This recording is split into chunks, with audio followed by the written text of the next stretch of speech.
नमस्कार मंडळी, मी श्रावणी विलास लकेश्री तुमचं मराठी मनोरंजन विश्वमध्ये स्वागत करते. मी आज आली आहे ना एका इन्स्टिट्यूटच्या लॉन्चला आणि ते इन्स्टिट्यूटचं लॉन्च केलं सयाजी सरांनी. हॅलो सर, कसे आहात? छान छान, एकदम छान. मी पाहिला ट्रेलर तेव्हा वेगळं वाटलं की तुम्ही अशी एक इन्स्टिट्यूट ओपन करते जिकडे मारामारी करायला शिकवते. काहीतरी वेगळे पण आहे, कारण मारामारी काय असंही शिकू शकतो आपण, ते का शिकवायची गरज का लागली? एक वेगळ्या पद्धतीचं ह्युमर आहे. एक नावच आहे इन्स्टिट्यूट ऑफ पावटॉलॉजी. शास्त्रशुद्ध पद्धतीनं कसं चोऱ्या माऱ्या बलात्कार खून कसे करायचे असं जर कॉलेज निघालं तर ही कल्पनाच इतकी भन्नाट आहे. आणि त्याचं सादरीकरण, मनोरंजन आणि त्या पलीकडं एक थॉट, अशी धमाल पॅकेज इथं ह्या सिनेमात बघायला मिळतं. त्यामुळे नावापासून एक सरप्राईज आहे. ते सिनेमा बघितल्यावर पण सरप्राईज मिळेल आणि लोकांना खूप एन्जॉय होईल. थिएटरमध्ये बघितलं पाहिजे. मात्र सगळे यंगस्टर लोकांनी आपल्या फॅमिलीज आहेत. ॲक्च्युली थिएटरमध्ये बघण्यासारखंच आहे, कारण पावटोलॉजी आणि पावटी गँग की पावटे गँग जे काही तुम्ही शोधून काढलं आहे ते काहीतरी वेगळं आहे. कारण पावटे गँग का दिलं आहे हे? म्हणजे महाराष्ट्राच्या संस्कृतीत अशा मुली आणि अशा बायका वागू शकतात हे ह्या सिनेमात बघायला मिळेल. पावटे बघायला मिळतील. कारण जे नाक्यावर चालतो ते तुम्ही एकदा जर सिनेमात बघितलं तर त्याची काय गंमत आहे. तर एक हे वाईट आहे पण ते बघायला खूप आवडतं ना दुसऱ्या जगात. तसं ते ही धमाल आहे याच्यात. ह्युमर वाईट असतो पण तो ऐकायला खूप आवडतो, त्यामुळे ते तसं आहे.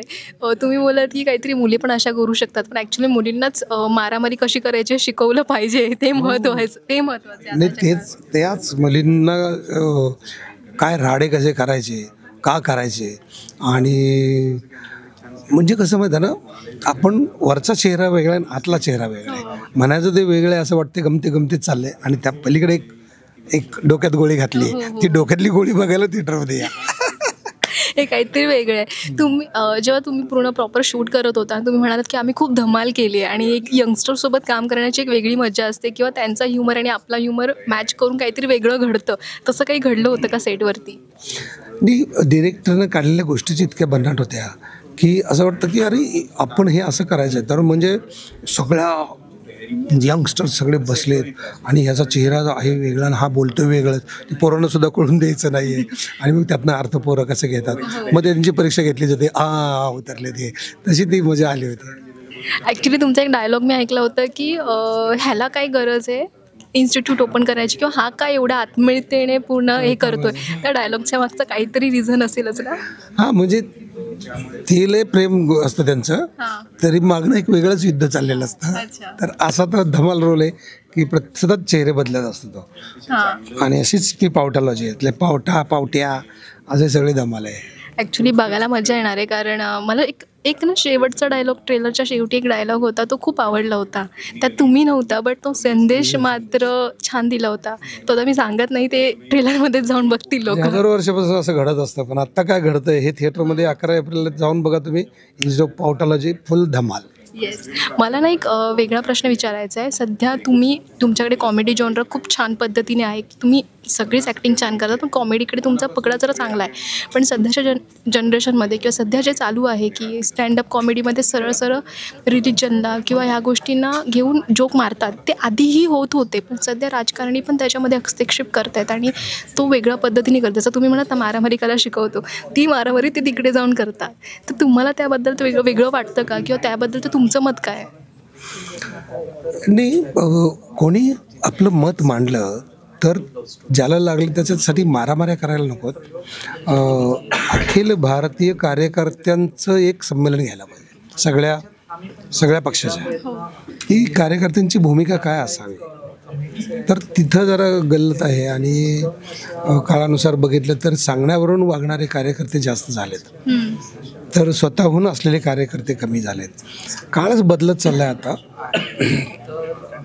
त्यामुळं आपल्याला मत मांडण्याचा अधिकार असला पाहिजे, तो हेतुपुरस्सर नसला पाहिजे. काय होतं, कधी कधी खरे कोण आणि खोटे कोण हेच कळत नाहीत. आणि मीडियालाच कळत नाही की आपण कोणाचं काय दाखवावं आणि काय नाही दाखवावं. त्यामुळं अशा बऱ्याच व्यक्ती आहेत तिथं की ते अननेसेसरी त्यांचं दाखवलं जातं खूप. आणि जग जाहीरपणे आपण जर समोरासमोर बसलो आणि काढलं की हे बरोबर आहे यांचं बोलणं, तर कोणालाच पटणार नाही. मग का दाखवलं मीडियातले लोक? काय त्यांचं काय डोकं घरी घाण ठेवलं आहे का? मग का दाखवायच्या अशा गोष्टी? तो मला नेहमी प्रश्न पडतो की असं का दाखवावं? त्याच्यामुळं जर समाजामध्ये द्वेष निर्माण होत असेल तर अशा गोष्टी लांब ठेवल्या पाहिजेत आणि चांगल्या गोष्टी जास्तीत जास्त दाखवल्या पाहिजेत आणि अशा पद्धतीनं समाज घडवला तर पुढे जाईल. आणि मग असंच जर चिटिंग गेमच खेळायचं ठरलं की तुम्ही खेळ खेळताय, तर खेळ खेळताय, राजकारणाचं असेल, फुटबॉल असेल, काही असेल, खेळ खेळताना तुम्ही स्पोर्ट्समनशिप असले पाहिजे ना. म्हणजे कसंही करून जिंकायचं आणि वाईटच करायचं तर मग ते वाईटच होत जाणार. अशा लेवलला होत आता ॲक्च्युली. आणि मला तरी वाटतं की व्यक्ती स्वातंत्र्य किंवा मत मांडणं हे कुठेतरी हरवत जातंय. नाही, हरवणार नाही का? शक्यच नाही. एक पिरियड येतो, असं काही कोणी घाण ठेवणार नाही स्वतःला. म्हणजे पैसे आणि मारामारी आणि हे झालं मग काही माणसं थांबत नसतात कधी. सगळ्यांची एक इंटेलेक्च्युअल एक आत्म्याची एक पॉवर असते ना, त्यामुळे त्याला तुम्ही थांबवू शकाल. ती काही जिंकू नाही शकत त्याला तुम्ही. शेवटी खरं तेच जिंकणार ना. सत्तेची ताकद ही कुठे जात नसते. त्यामुळं कदाचित थोडा वेळ लागेल पण धनका तर सत्याचाच बसणार. नक्कीच.